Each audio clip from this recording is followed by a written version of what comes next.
Bismillahirrahmanirrahim. Qala al-musannifu rahimahullah wa nafa'ana Allahu bi'ulumihi fid dharain amin. Faslun, ini merupakan satu fasal. Wa salatul idaini, dan salat dua hari raya itu sunnatun muakkadatun, sunnah muakkadah. Sunnah muakkadah. Sunnah itu dibagi dua, sunnah muakkadah dan sunnah ghair muakkadah. Dan itu sudah pernah kita bahas pada saat kita membahas salat rawatib.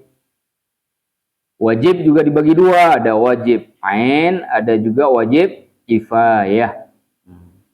Sunnah muakkadah itu tetap jika tidak dikerjakan maka tidak berdosa, jika dilakukan mendapatkan pahala. Hanya saja fadilahnya lebih besar, maka sangat dianjurkan untuk dilakukan dibanding sholat sunnah yang ghair muakkadah. Nah, itu dimaksud dengan sunnah muakkadah. Nah,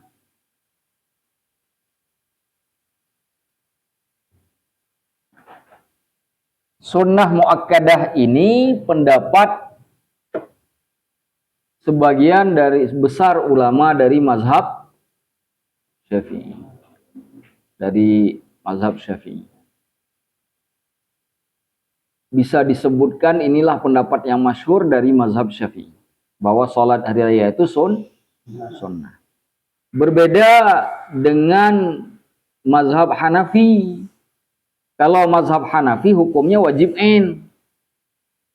Tapi dengan catatan, wajib di dalam mazhab Hanafi berbeda dengan fardu.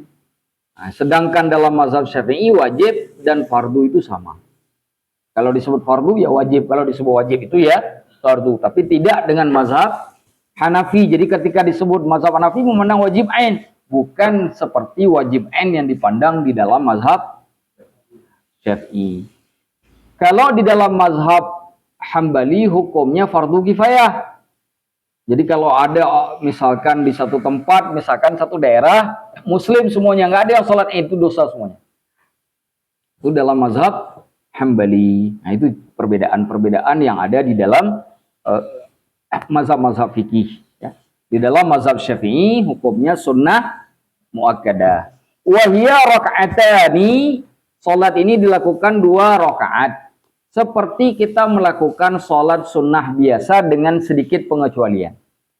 Waktu sholatnya dimulai sejak dari terbitnya matahari sampai dengan tergelincirnya matahari. Terbit matahari itu berarti di pagi hari. Tergelincirnya matahari tandanya sudah masuk waktu zuhur. Di waktunya lama itu. Jadi kalau sholatnya jam 9 boleh nggak? Jam 10? Boleh. Lalu timbul pertanyaan, kalau sepanjang itu waktu sholat Id, apakah waktu yang paling spesial? Waktu yang paling istimewa itu ketika matahari naik kira-kira sekitar 3 hasta. 3 hasta.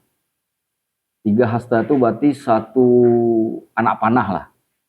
1 anak panah. Sama dengan kira-kira masuk waktu duha. Nah, itu bagus. Nah, di dalam praktek sholat sunnah Idul Fitri itu biasanya lebih lama dilakukan dibanding dengan sholat sunnah Idul Adha. Itu di negeri kita seperti itu. Timbul pertanyaan, kenapa begitu kalau waktunya adalah waktunya yang sama? Jawabannya adalah sholat Idul Fitri itu diperlama sedikit karena ada sunnah sebelum sholat untuk makan minum. Jadi kalau sholat Idul Fitri jangan langsung pergi sholat. Dari subuh itu nggak makan apa-apa, nggak minum apa-apa, makan. Kalau mau makannya yang lebih afdal, sunnah pada Nabi makan kurma dengan bentuk ganjil. Sekurang-kurangnya yang paling bagus 3 biji. 3 biji kurma. Kalau kurang kurmanya nggak ada, 1 biji pun bisa. Saya nggak punya kurma, terus punyanya apa? Nasi padang. Ya bismillah lah. Bismillah lah makan nasi padang. Yang sunnahnya makan, jangan menahan diri. Kenapa didahulukan lebih dipercepat kalau pada sholat Idul Adha? Karena tidak ada makan minum. Sunnahnya menahan diri. Sunnahnya nggak makan, nggak minum. Kapan makan minumnya? Nanti setelah sholat. Nah itu. Karena pada sholat Idul Fitri, kita sudah berpuasa selama 1 bulan. Maka sunnah di pagi harinya tidak lagi berpuasa. Tidak menahan diri ya. Tapi kita kemudian makan dan minum karena sudah sebulan penuh kita menahan lapar. Berbeda dengan Idul Adha, karena Idul Adha tidak didahului dengan puasa, maka sunnah untuk tidak makan minum sebelum sholat. Tapi kalau makamnya tidak berdosa. Nah itu. Kalau di Indonesia alasan cepatnya itu karena ada kurban setelahnya. Panitia di masjid-masjid itu biasanya lakukan kurban, makanya sholatnya dipercepat. Nah, saya lebih cenderung sholat Idul Fitri itu dilakukannya itu dengan hitungan di Indonesia itu agak terlalu cepat. Harusnya agak diperlambat sedikit. Apa sebabnya? Apa sebabnya? Karena ada ibadah namanya ibadah fitrah. Zakat fitrah waktu terbaik untuk membayarkan zakat itu di pagi hari sebelum sholat. Itu waktu terbaik tuh. Maka kalaulah misalkan ada masjid yang mau sholatnya jam 9, itu lebih afdol karena orang bisa nyalurkan zakat di pagi hari. Tetapi di beberapa tempat tidak bisa digunakan pola seperti ini. Seperti kita di Jakarta karena adanya mudik. Nah, tapi kan di beberapa daerah kan tidak ada mudik. Sehingga kemudian itu bisa dilaksanakan seharusnya.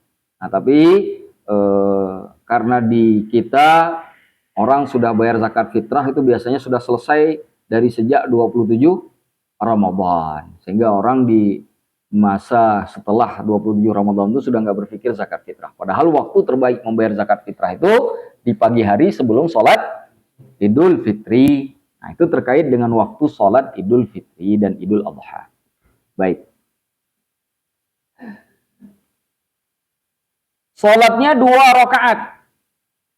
Seperti sholat sunnah pada umumnya, perbedaannya adalah yukabbiru fil ula, bertakbir pada rakaat yang pertama, sab'an sebanyak 7 kali, siwa takbiratil ihrami selain takbiratul ihram. Wa fi tsaniyah pada rakaat yang kedua, khamsan sebanyak 5 takbir, siwa takbiratil qiyam selain daripada takbir berdiri. Jadi ketika kita sudah takbiratul ihram, takbir yang pertama sekali kita masuk sholat. Allahu Akbar yang merupakan takbir rukun. Setelah kita takbir, apa yang kita lakukan? Nah, baca dulu doa iftitah. Sunnahnya doa iftitah. Setelah itu dilanjutkan dengan 7 takbir. Tapi 7 takbir ini hukumnya Nah, kalau nggak dilakukan sah sholat Idul Fitrinya.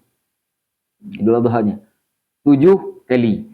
Jadi kalau dihitung dengan takbiratul ihram berarti 8. Nanti kalau misalkan sholat Idul Fitri hitung saja itu. Hitung saja Allahu Akbar, hitung 1 kali. Allahu Akbar. Kalau di rakaat kedua 5 kali selain takbir berdiri. Berarti kalau takbir berdiri total semuanya jadi 6.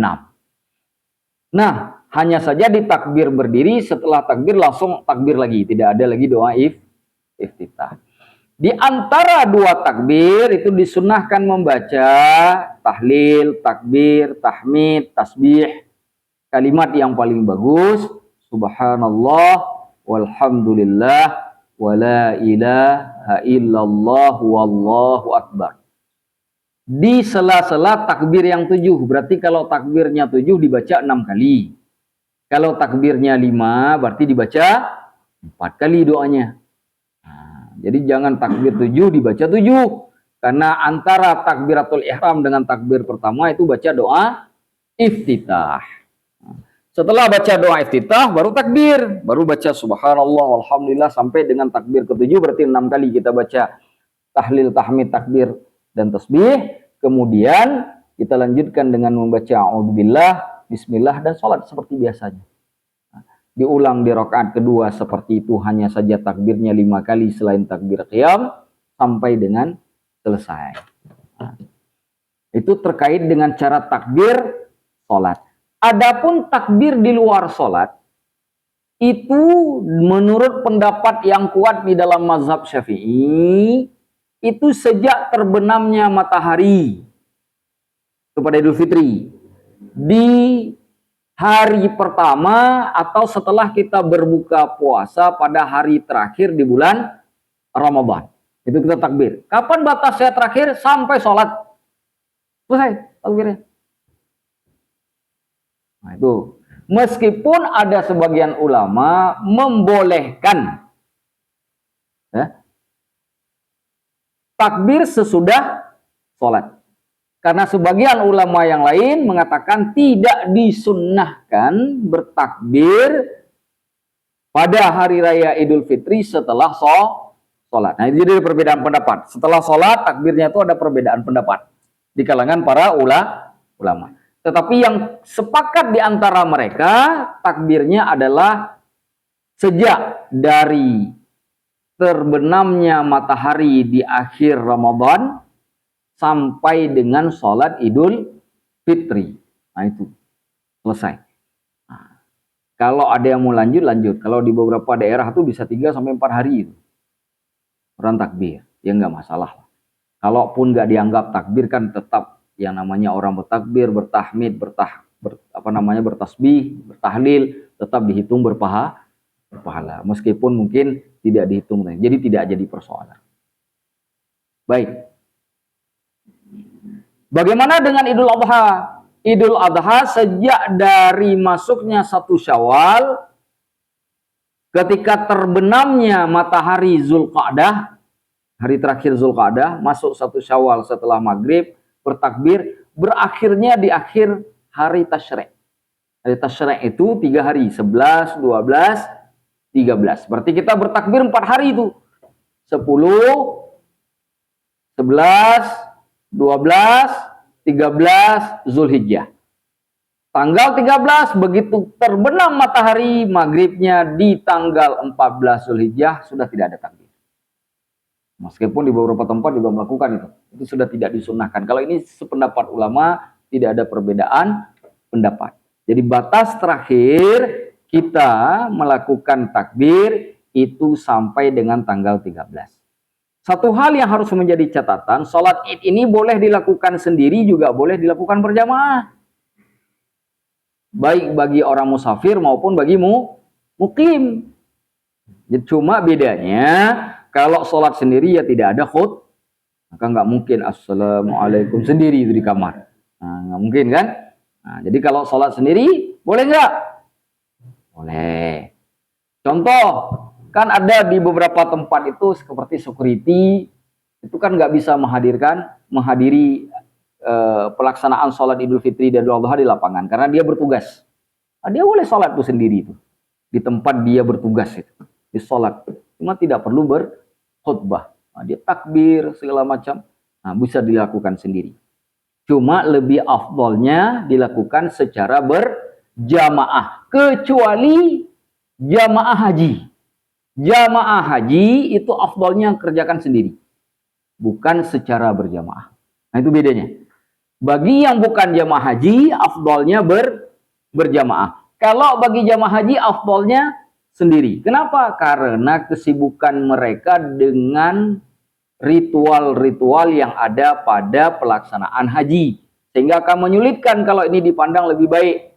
Makanya kemudian dalam mazhab Syafi'i, sebagaimana dikatakan oleh Kiai Haji Muhammad Nawawi Al-Bantani dalam kitab Qutul Habib, bahwa sholat Idul Adha itu bagi orang yang sedang naik haji itu lebih baik dilakukan sendiri. Nah, kita secara berjamaah itu lebih baik. Baik. Wa yakhutubu ba'dahuma khutbataini. Kalau sholatnya berjamaah, maka wa yakhutubu dan berkhutbah ba'dahuma setelah keduanya, maksudnya kedua rakaat setelah sholat Idul Adha atau Idul Fitri, khutbataini, 2 khutbah. 2 khutbah itu seperti apa? Ya seperti khutbah Jumat. Cuma bedanya kalau khutbah Jumat itu di awal sebelum sholat. Kalau Idul Fitri, Idul Adha setelah sholat. Nah, itu saja bedanya. rukunnya sama, ya, rukunnya sama, sunnahnya sama, cuma nanti bedanya di syarat saja beberapa. Nah, syarat beberapa kan kalau misalkan sholat Jumat itu lebih baiknya di masjid. Tapi kalau sholat Idul Fitri, Idul Adha, kalau orang yang sudah terlalu kebanyakan tidak lagi sanggup menampung, masjid tidak lagi sanggup menampung tempat, maka boleh dilakukan dan bahkan afdal dilakukan di lapangan kalau sudah tidak ada sanggup ditampung oleh masjid. Tapi kalau masih sanggup ditampung, lebih baiknya di masjid. Nah, tapi kalau sholat Jumat ya di masjid. Nah, jangan pula sholat Jumat nanti di tanah lapang, kecuali bersepakat sekelompok orang yang cukup syarat dan menjadi ahli Jumat. Nah, misalkan masjidnya lagi direhab, nggak mungkin sholat di masjid semuanya, maka dia sholat Jumatnya di lapang. Nah, misalkan begitu. Allahu a'lamu bishawab. Nah, khutbahnya juga dilakukan secara berdiri sama seperti sholat Jumat. Nanti di antara dua khutbah khatibnya juga duduk. Sama persis seperti sholat Jumat. Jadi sholat Idul Fitrinya sama dengan sholat sunnah, hanya beda pada takbirnya saja, takbir awal ya. Baik di rakaat pertama, rakaat kedua, khutbahnya juga sama dengan khutbah Jumat. Hanya saja perbedaannya sunnah, ini sunnah bagi khatib. Siapa tahu di sini nanti ada yang khatib, biar tahu pada khutbah Idul Fitri dan Idul Adha yukabbiru fil ula tis'an. Jadi dia bertakbir, khatib bertakbir pada khutbah yang pertama tis'an 9 kali. Nah, begitu naik ke atas mimbar dibaca tuh Allahu Akbar, Allahu Akbar, Allahu Akbar, Allahu Akbar, Allahu Akbar, Allahu Akbar. 6. Allahu Akbar, Allahu Akbar, Allahu Akbar. 9. Nah, kadang-kadang ada juga imam yang bertakbirnya cukup 3 kali itu. Allahu Akbar, Allahu Akbar, Allahu Akbar, Allahu Akbar, walillahil hamd. Alhamdulillahilladzi. Nah, boleh nggak? Boleh, namanya juga sunnah. Tapi ini memang perbedaan pendapat di kalangan para ulama. Kalau kita melihat kajian studi fikih dalam perbandingan mazhab, ada yang menyebutkan 7 kali di awal, ya. Ada yang menyebutkan 5 kali di awal, 3 di kedua, ada juga macam-macam. Nah, yang masyhur dalam mazhab Syafi'i 9 kali di khutbah yang pertama, wa fi tsaniyati sab'an, pada khutbah yang kedua 7 kali. Nah, itu yang sunnah di dalam mazhab Syafi'i. Nah, jadi kalau lihat khatib naik ke atas mimbar tuh pasti biasanya takbir dulu. Baru setelah itu mengucapkan hamdalah, alhamdulillahirabbil alamin dan seterusnya, tapi sebelumnya bertakbir. Tapi jangan nanti dilakukan di khutbah Jumat. Nanti orang pikir nih udah lebaran kita nih, baju baru belum ada. Cukup. Jadi hati-hati ya. Juga jangan dilakukan di khutbah yang lain, seperti misalkan khutbah salat istisqa atau khutbah salat gerhana. Karena ada khutbahnya juga. Nah, jangan dilakukan. Nah, ini hanya khusus untuk salat. Nah, apa tuh ayatnya? Yuridullahu bikumul yusra wa yuridu wala yuridu bikumul usra wa litukmilul iddata wa litukabbirullaha ala ma hadakum. Nah, itu kalimatnya. Wa litukabbirullaha ala ma hadakum, agar engkau bertakbir membesarkan Allah ala ma hadakum, atas apa-apa yang telah Allah berikan hidayah kepadamu. Wa'alaikum tashkurun, semoga kamu itu bersyukur. Jadi memang disuruh perbanyak takbir. Dan takbir tuh gak mesti harus ke masjid. Begitu Idul Fitri, Idul Adha tuh kalau nggak ke masjid nggak takbir, kalau di kamar nggak takbir. Enggak, lagi naik motor takbir, lagi karena disuruh perbanyak. Sunnah takbir itu memperbanyak di mana saja, mau di masjid, di rumah, di kamar, lagi di atas motor, di atas mobil, lagi jalan kaki, takbir. Pada saat Idul Fitri dan Idul Adha dengan batas waktu yang sudah dijelaskan. Takbir, perbanyak. Nah, mau besar suaranya, mau kecil suaranya, dipersilahkan. Nah, sesuai dengan kondisi masing-masing. Nah, jadi jangan, kalau kita itu kalau nggak pergi sholat dan nggak nunggu selesai sholat, maka nggak ada takbir. Karena takbir sering dilakukannya setelah sholat. Padahal tidak mesti.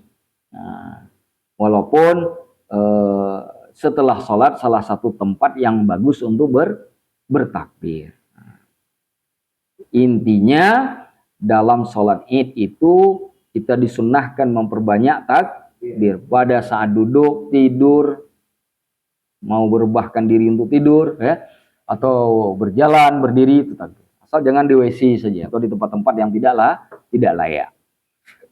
Baik, itu terkait dengan sholat id. Saya kira nggak terlalu ribet ya sholat id. Mungkin jika ada yang ingin ditanyakan, saya persilahkan.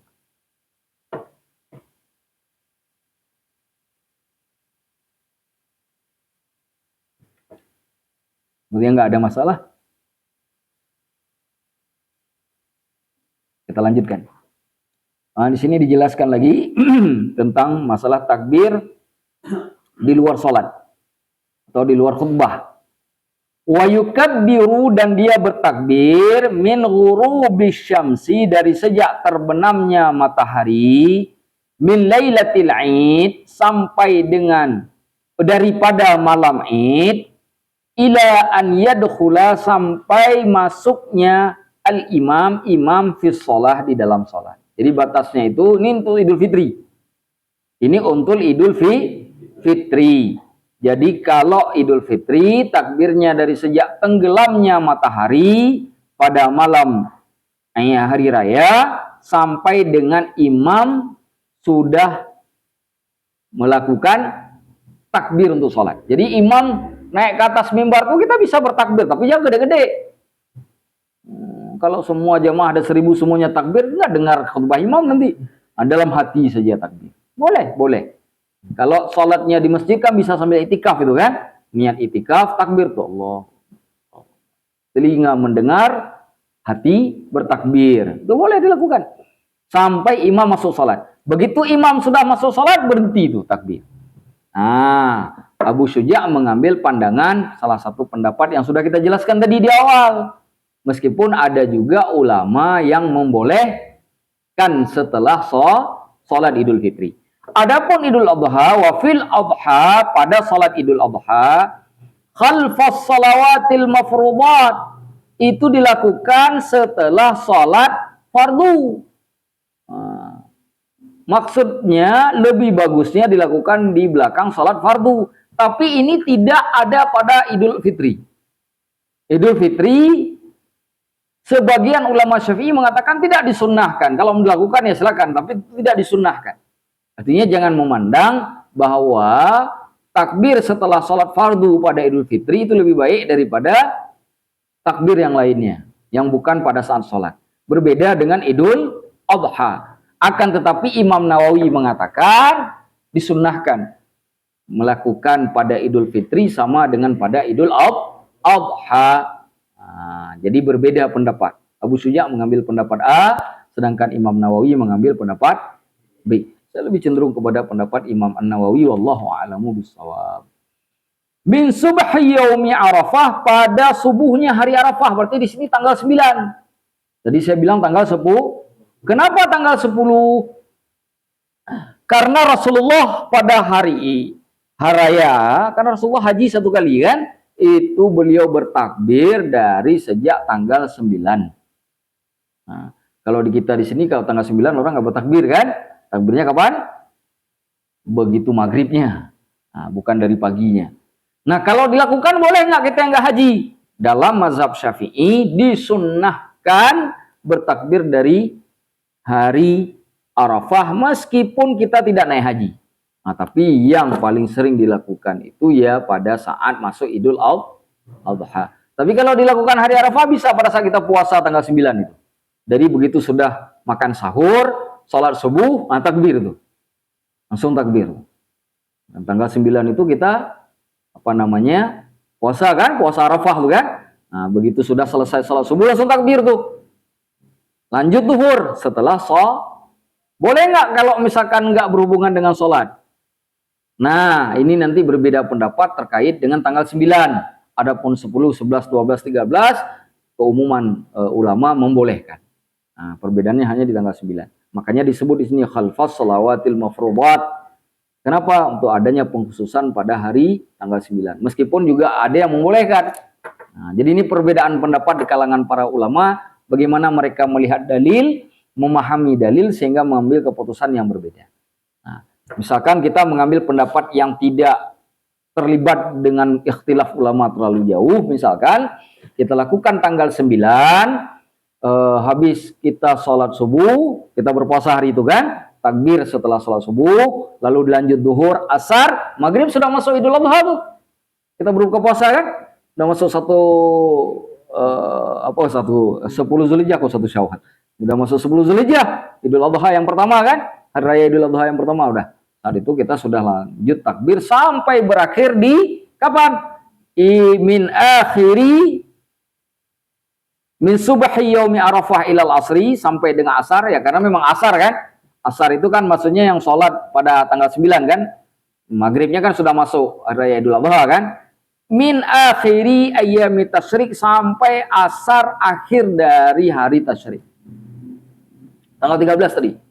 Karena setelah sholat. Begitu terbenam, udah nggak boleh lagi. Tanggal 4. Kalaupun dilakukan, tidak dihitung lagi takbir Idul Adha. Itu Id sendiri. Nah, terserah Id dia apa. Id milad kah? Id apa? Dia takbir juga kan. Tuh. Kan boleh kan? Id milad ditakbirkan juga boleh kan? Nah, karena Id milad itu ulang tahun kelahiran itu kan bertakbir itu untuk mengagungkan Allah yang sudah menciptakan ya kita. Daripada tiup lilin nggak jelas, takbir saja. Baik, itu terkait dengan sholat Id. Nah, ada pertanyaan? Kayaknya nggak terlalu ribut ya kalau sholat itu atau ribut. Karena perbuatan yang sudah kita lakukan sering kita lakukan, jadi tidak jadi bermasalah. Biasanya orang lupa itu terkait dengan berapa kali takbir rakaat pertama dan rakaat kedua, itu aja tuh lupa. Kadang ngerjakannya 2 tahun 2 kali. Nah, beda dengan sholat Jumat kan, setiap minggu kan. Yang setiap minggu aja banyak lupa, apalagi yang setahun 2 kali ya. Baik. Sekarang sholat gerhana. Faslun, ini adalah sebuah pasal. Wa sholatul kusufi sunnatun muakkadah. Sholat kusuf itu sunnat muakkadah, sama seperti sholat ini. Di dalam beberapa kitab, kalau disebut kusuf saja, satu kalimat, itu bisa bermakna gerhana, itu sholat gerhana bisa untuk matahari, bisa untuk bulan. Tapi kalau disebut 2 macam perbedaannya, maka cara membedakannya, kalau pakai kaf itu matahari, kalau pakai kha itu bulan. Jadi kalau disebut sholatul kusufi itu matahari, berarti terjadinya di siang hari.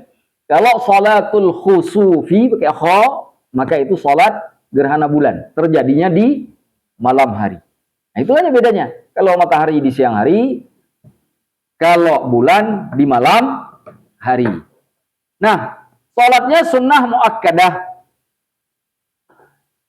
Untuk waktu sholat kusuf itu tidak bisa diprediksi, karena setiap tempat itu bisa berbeda. Ada tempat itu yang cuma 1 jam gerhana, udah 1 jam selesai. Ada yang cuma setengah jam, ada yang nanti sampai 5-6 jam gerhananya. Maka di tempat yang pendek waktunya, maka pengerjaannya juga disegerakan. Karena begitu selesai gerhana, selesai itu ibadahnya dan tidak bisa diqadha. Gerhana misalkan jam 9 malam, gerhana bulan.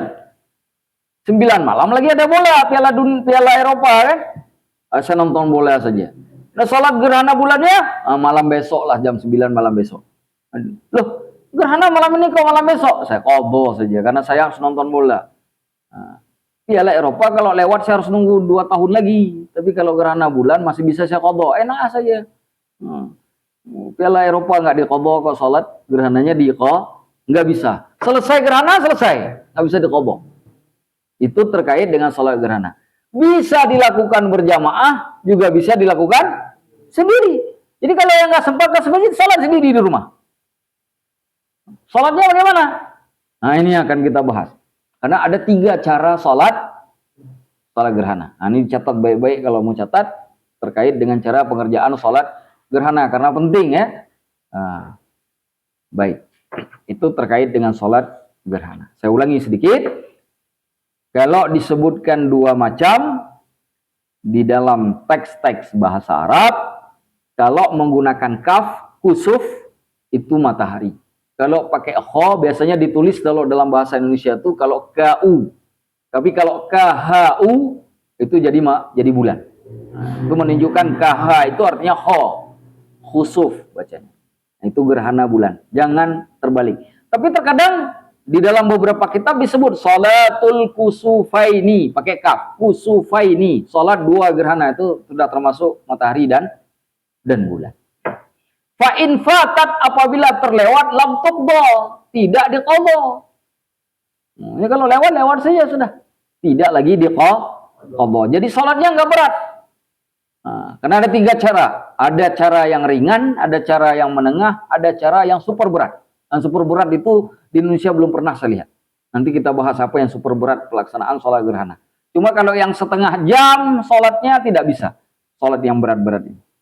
Tapi kalau yang gerhananya sampai dengan 5-6 jam sampai 7 jam, mungkin melakukan yang berat. Tapi belum pernah saya temukan. Kenapa belum saya temukan? Nah, nanti kita bahas nih. Kenapa tidak ditemukan? Wa yusalli likusufi syamsi. Ya, nih lihat nih. Dan salat likusufi syamsi untuk gerhana matahari, wa khusufil qamari, dan gerhana bulan rakaataini 2 rakaat. Itu kalau matahari pakai kaf kan? Kalau bulan pakai kha. Jadi salat untuk gerhana matahari dan bulan sebanyak 2 rakaat. Nah, tidak lebih. Nanti kurang usah 2 rakaat. Jadi maunya berapa? 8. Nah, salat tahajud saja. Fi kulli raka'atin, pada setiap rakaat, qiyamani, ada 2 berdiri. Yutilul qira'ata, di mana dia memanjangkan bacaan, fihima, pada kedua posisi berdiri tersebut. Nah, ini sedang menjelaskan terkait dengan salah satu model sholat. Nah, apa yang 3 itu? 1, sholat seperti sholat sunnah biasa, seperti kita sholat sunnah duha, sholat sunnah fajar, 2 rakaat itu sunnah biasa. Ya, 2 rakaat, takbir, doa iftitah, ta'awuz, bismillah, baca al-fatihah, baca ayat apa saja silakan pilih. Kemudian ruku, i'tidal, sujud, duduk antara sujud, berdiri. Begitu seterusnya sampai dengan tasyahud akhir, tidak ada tasyahud awal karena 2 rakaat saja. Nah, begitu saja sholatnya. Nah, itu sholat yang sering dilakukan di masjid-masjid. Maka kemudian saya pernah itu, ada yang bertanya, Ustadz, ini ada sholat ini kok sholatnya kayak sholat sunnah biasa. Ya memang boleh. Tapi ada yang model satu lagi yang dilakukan di masjid yang membuat orang ini kok rukunya 2 kali, imamnya lupa, sampai ada yang subhanallah. Kirain imamnya lupa. Nah, padahal bukannya imamnya lupa, makmumnya yang terlalu kepedean. Karena nggak pernah ngaji kan. Nah, bagaimana cara melakukannya? Tadi habis selesai dengan Al-Fatihah, baca ayat, terserah apa saja ayatnya boleh. Ya, sunnahnya dalam hadis Imam Muslim itu, kalau dalam Sahih Muslim itu, rakaat pertama pakai surah Qaf, rakaat yang kedua pakai surah Al-Qamar. Atau juga dalam hadis An-Nu'man bin Bashir, itu sama amalannya seperti amalan sholat Jumat, yaitu pada rakaat pertama sabbihis marabbikal a'la, sedangkan pada rakaat kedua hal ataka haditsul ghasyiyah. Tapi ini sunnah ya, kalau pakai yang lain juga nggak apa-apa. Saya Ustaz pengen cepat-cepat karena saya kerja. Terus maunya apa? Saya kulhu Dua rakaat di rakaat pertama, dua ayat di rakaat pertama, dua ayat di rakaat terakhir. Kulhu dipotong. Allahu samad, Allahu akbar. Nanti ayat kedua, lam yalid wa lam yulad wa lam yakul lahu kufuwan ahad, Allahu akbar. La haula wala quwwata illa billah. Nah, cara yang kedua, salat seperti biasanya, ya. Begitu sudah baca ayat, ruku. Setelah ruku bangun. Nah, begitu bangun, baca lagi Al-Fatihah, lalu baca lagi ayatnya. Bisa dipahami? Bisa dipahami? Baca lagi ayat. Pilih suka-suka yang mana. Nah, itu yang saya bilang, jangan nanti kalau sholat gerhana atau matahari atau bulan, kejadian begitu, imam kok baca Al-Fatihah lagi, tadi udah ya. Ini rakaat pertama kok udah dua Al-Fatihah. Subhanallah, berkali-kali subhanallah, imamnya lanjut aja, nggak peduli. Nah, begitu lama, mana tadi yang subhanallah, subhanallah sini? Biar saya ajarin fikihnya, kata imam kan. Suruh ngaji nggak mau. Mainnya di warkop terus. Giliran subhanallah begitu masuk ke masjid kan. Nah, jadi dua Al-Fatihah, dua kali baca ayat, dua ruku', dua i'tidal. Jadi saya sujud. Dua rakaatnya, empat Al-Fatihah, empat kali baca ayat, empat ruku', empat i'tidal, empat sujud. Paham? Lu paham ya? Jadi begitu sudah ruku, bangun, baca lagi Al-Fatihahnya. Habis itu ruku lagi. Setelah ruku, baru i'tidal seperti biasa. Nah, pertanyaannya adalah waktu i'tidal yang pertama dengan i'tidal yang kedua itu baca sami Allah liman hamidah atau bukan? Jumhur ulama dalam mazhab Syafi'i mengatakan iya, semuanya pakai sami Allahu liman hamidah rabbana wa sami Allahu liman hamidah rabbana walakal hamdu. Itu kalau jumhur ulama. Kecuali Imam Al-Mawardi, nama kitabnya Al-Hawil Al-Kabir, beliau berpendapat, Imam Al-Mawardi berpendapat, pada i'tidal yang pertama itu Allahu Akbar. Kenapa? Karena itu bukan i'tidal untuk posisi yang biasanya, tapi itu untuk berdiri kembali. Maka sama dihukum oleh beliau seperti takbiratul qiyam. Maka menggunakan Allahu. Tapi pada i'tidal, kita bangkit dari rukuk ke i'tidal itu baru sami Allah liman hamidah. Nah, bisa dipahami? Mudah dipahami ya? Itu beda mau. Tapi ini pendapat yang minoritas. Yang mayoritas semuanya ketika bangun dari rukuk sami Allahu liman hamidah. Baik itu rukuk yang pertama, rukuk kedua, rukuk ketiga, rukuk yang keempat dari dua rakaat sholat gerhana. Nah, begitu saja sholatnya. Jadi sholat Fatihah, baca ayat, ruku. Sami Allah liman hamidah, baca lagi Al-Fatihah, baca ayat, ruku. Sami Allah liman hamidah, i'tidal, baca doa i'tidal, kemudian sujud, duduk antara sujud, sujud kembali, bangun. Nah, ulangi di rakaat yang kedua seperti rakaat yang pertama. Nah, yang ketiga nih, ini yang dipraktekkan Nabi. Dan Insya Allah cari masjid di Indonesia kayaknya nggak dapat. Kenapa? Imam tinggal sendiri. Begitu noleh, kenapa makmumnya udah ada? Jadi malaikat semuanya makmumnya, udah nggak kelihatan. Kenapa? Keluar dari masjid semuanya. Apa bedanya? Cara melakukannya sama seperti cara yang kedua. Caranya sama seperti hanya bedanya di bacaan. Ayat yang dibacakan pada rakaat yang pertama itu sepanjang surah Al-Baqarah seluruhnya. Itu berapa? 286 ya. 286 ayat dibaca semua. Rakaat yang pertama. Sebelum rukuk yang pertama. Pada rakaat pertama, ayat yang dibaca sebelum rukuk yang kedua itu sepanjang 200 ayat dari surah Al-Baqarah. Boleh baca yang mana saja, tapi sepanjang 200 ayat dari surah Al-Baqarah. Nah, itu sudah hampir 2 juz itu. Oh, 2 juz, hampir 3 juz itu, 4 juz. Udah mendekat 4 juz itu, 2 ayat. Makanya kalau setengah jam nggak cukup. Nah, makanya kenapa saya katakan tadi itu nggak ada banyak yang praktek, karena begitu lihat ke belakang, imam tinggal sendiri sama mimbar. Kalau ada kamera kayak begini, ya tambah kamera tuh yang Allahu Akbar, kamera lihat, dia plot ini Ustaz ini apa, ini saya sendiri. Jamaah sudah jadi sudah berangkat semua ke alam langit. Alias kabur karena Al-Baqarah kan. Nah, di rakaat yang kedua Sebelum takbir yang pertama ayatnya sebanyak 150, sepanjang 150 ayat dari surah Al-Baqarah. Nah, cari ayatnya, boleh baca nanti surah surah pendek tapi disesuaikan. Bagaimana cara ngitungnya? Lihat panjangnya itu bagaimana?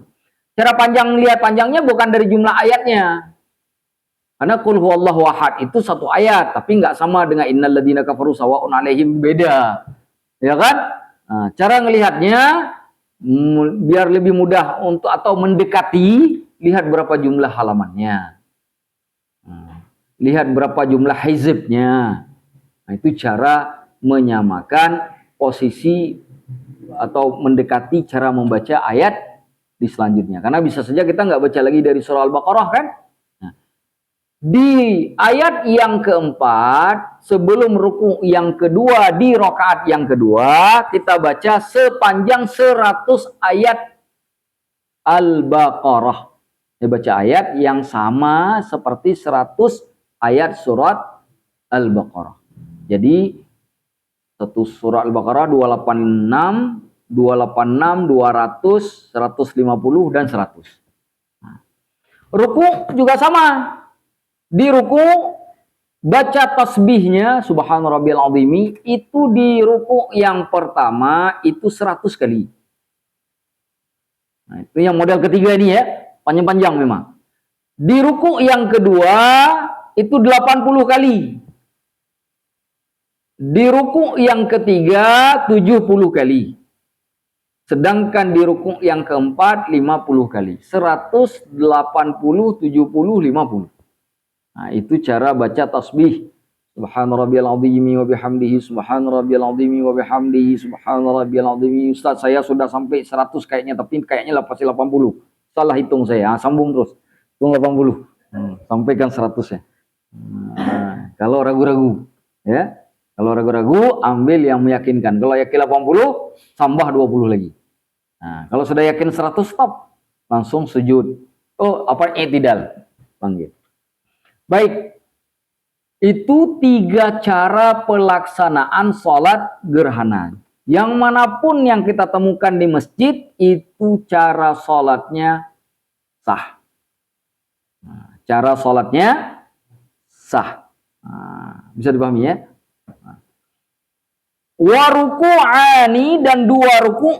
Nah, maksudnya 2 ruku' di setiap rakaat. Yutilut tasbiha, memanjangkan tasbih, fihima, pada keduanya, dunas sujud, selain daripada sujud. Sujud pendek saja seperti biasa, sholat biasa. Cuma rukuk saja. Itu kata Abu Syuh, tapi kata Imam An-Nawawi sama. Jadi sujud begitu, rukuk juga sama. Kalau rukuk yang pertama tadi berapa? 100. Maka sujud yang pertama juga 100 tasbihnya. Ruku yang kedua 80, sujud yang kedua juga 80. Ruku yang ketiga 70, sujud yang ketiga juga 70.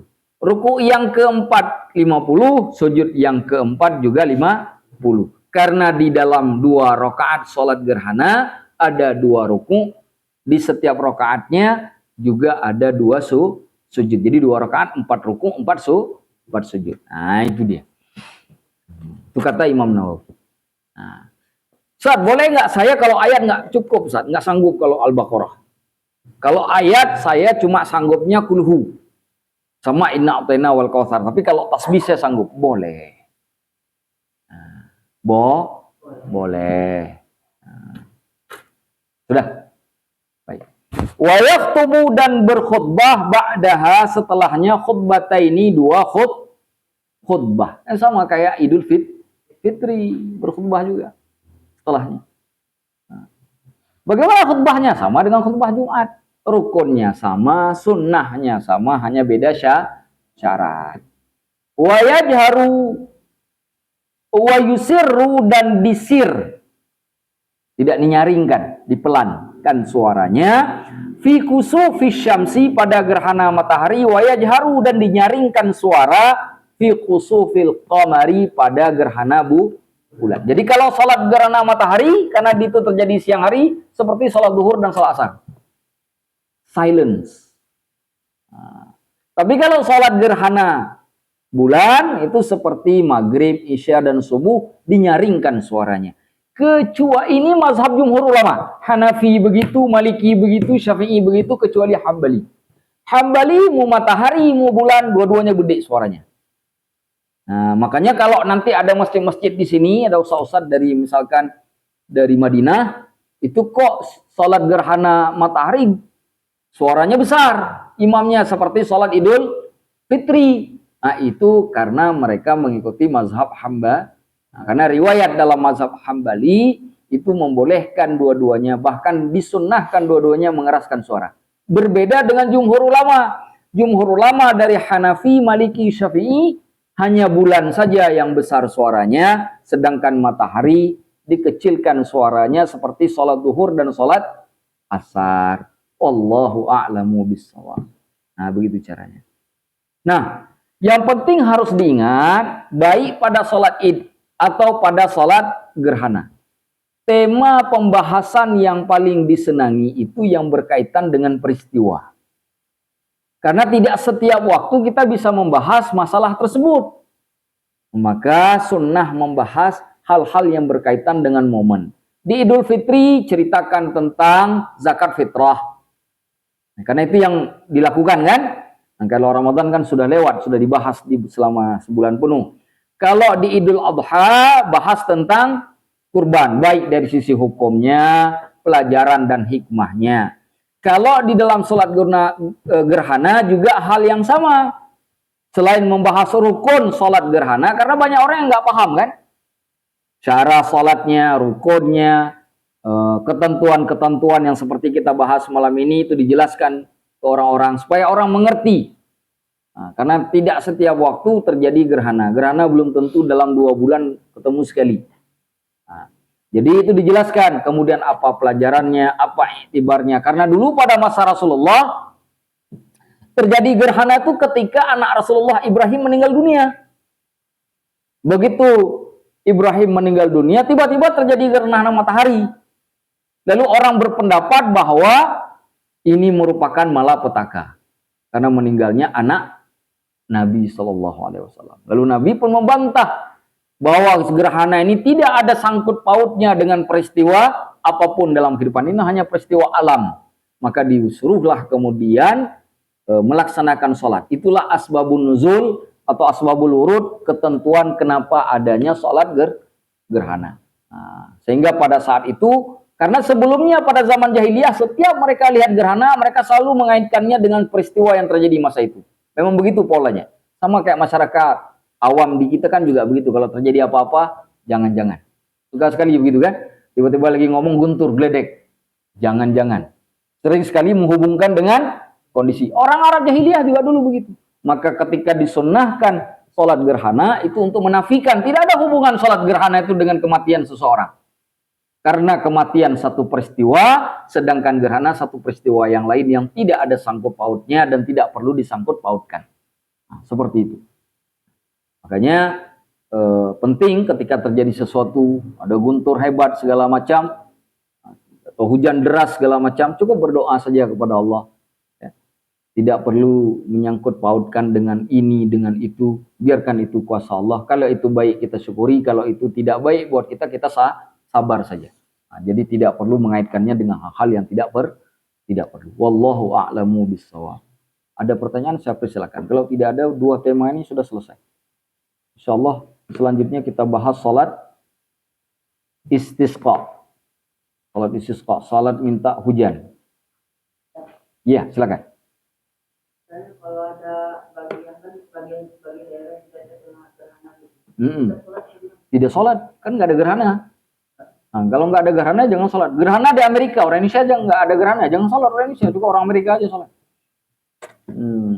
Jadi jangan gerhana di Amerika, satu dunia orang sholat. Enggak, sholat itu di tempat yang melihat terjadinya gerhana. Kalau gerhananya terjadi di Sumatera, kelihatan orang Sumatera, di orang di Jawa nggak kelihatan, jangan sholat orang Jawanya, sholat orang Sumatera saja. Karena sholat itu hanya disyaratkan ketika melihat gerhana. Terjadi gerhana dengan cara terlihat. Kalau tidak melihat, ya tidak ada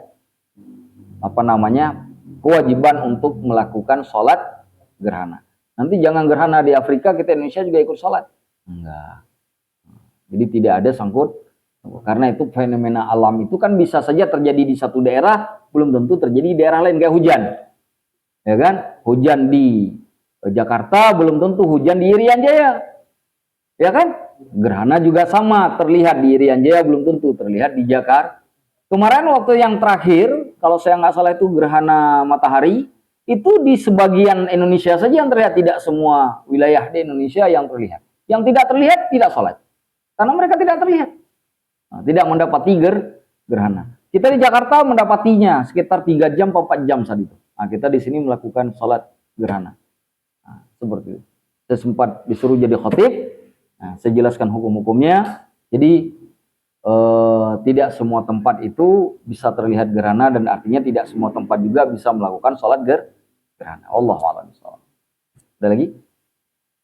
Kalau tempat lebih afdal mereka kan ada yang afdal di lapangan atau di masjid. Kalau gerhana dengan Aid, kalau pas di masjid, cukup di masjid lebih baik. Berbeda dengan sholat istisqa. Sholat istisqa sebagian ulama mengatakan lebih baik di lapangan daripada di masjid. Untuk apa? Supaya ketika turun hujan kita terkena hujan. Jadi turun hujan pertama itu rahmat. Nanti akan kita bahas nanti pada pertemuan selanjutnya sholat istisqa. Tapi kalau sholat gerhana kan nggak jatuh gerhana itu ke atas kita kan. Nah, ataupun sholat id kan nggak ada hubungan kan. Nah, tapi sholat istisqa itu. Makanya pada sholat hujan, minta hujan itu bukan hanya orang yang datang. Sampai hewan dibawa-bawa. Bawa hewan semua. Nah, hewan apa saja yang dibawa nanti kita tunggulah trailernya 2 minggu lagi. Tidak saya cerita sekarang, nanti nggak ada bahan saya lagi nanti minggu depan. 4 minggu ya? Kok 4 minggu? Oh iya, 4 minggu lagi ya kita burdah. Ya, betul. Baik, jadi nanti kita sambung pada saat sholat istisqa. Pada pertemuan selanjutnya, kita akan membahas sholat istisqa dan sholat khauf. Sholat istisqa itu sholat minta hujan, sholat khauf itu sholat ketakutan. Sholat takut itu artinya sholat yang dikerjakan pada saat peperangan. Nah, bagaimana cara sholat? Sholatnya sholat wajib. Sholat subuh, sholat duhur, sholat asar, sholat maghrib, sholat isya. Nah, sama seperti kita sholat, cuma dilakukan di peperangan. Nah, dilakukannya dengan cara sholat khauf. Jadi sholat wajib dikerjakan dengan metodologi sholat khauf. Karena kita dalam kondisi peperangan nih. Bagaimana cara sholatnya? Jadi kita akan bahas nanti tentang sholat istisqa, sholat minta hujan dengan sholat khauf, sholat ketakutan. Nah, terkait dengan sholat Idul Fitri, sholat Jumat, sholat gerhana, itu lebih baiknya dilakukan di masjid insya Allah. Baik. Tapi kalau nggak muat kan ada juga kadang-kadang masjid kecil kan, karena di kampung-kampung itu kan kadang-kadang masjid kecil tuh. Orang kalau kumpul semuanya, apalagi di hari libur tuh nggak muat, apalagi kalau datang anak kecil, perempuan, laki udah nggak cukup. Nah, kalau di kampung tuh biasanya tidak jauh dari masjid tuh memang ada lapangan yang biasa dipakai buat bola tuh, mana anak muda kampung. Kayak alun-alun gitu kan. Biasanya sering dipindahkan ke alun-alun. Kenapa? Karena nggak muat. Saya di pasar Minggu sebelumnya itu kami kalau sholat Idul Fitri nggak pernah di masjid. Karena di samping masjid itu ada lapangan yang biasa dipakai kalau hari Minggu tuh buat jogging. Gede lapangannya, muat 82 mulam kita tahu kan. Itu di situ sholat Idul Fitri dan Idul Adha setiap tahun. Kenapa begitu? Kalau dipakai di masjid pasti nggak ada tempat. Dipakai jalan raya pun tetap nggak cukup. Dan sulit karena kondisi di Jakarta kan halaman masjid pun sebesar apapun karena jumlah orangnya sangat banyak tidak mencukupi, dipindahlah ke lapangan. Nah, jadi alasan seperti itu saja karena tidak mencukupi. Wallahu a'lam bishawab. Tapi kalau cukup lebih baik di masjid. Wallahu a'lam bishawab. Saya kira itu saja. Ada lagi? Cukup? Cukup ya. Sudah jam 11 kurang 15. Saya akhiri sampai di sini. Semoga bermanfaat tentang sholat Idul Fitri, Idul Adha dan sholat gerhana. Kalau Idul Fitri Adha sudah lewat, gerhana bisa saja suatu waktu muncul. Silakan pergi sholat di masjid-masjid. Dan biasanya kalau di masjid-masjid itu kalau nggak pakai yang pertama, yang model kedua guys. Kalau bukan model yang pertama, model yang kedua. Nah itu biasanya. Yang model nggak usah takut, yang model ketiga itu nggak akan terjadi. Nah, imamnya juga tahu kok. Dia kalau dilakukan oleh imamnya dia tinggal sendiri. Maka imam. Jadi jangan khawatir berangkat ke masjid, sholat ke masjid. Ya, seperti kita sholat biasa. Semoga barokah. Tolong dibacakan doa kafaratul majlis.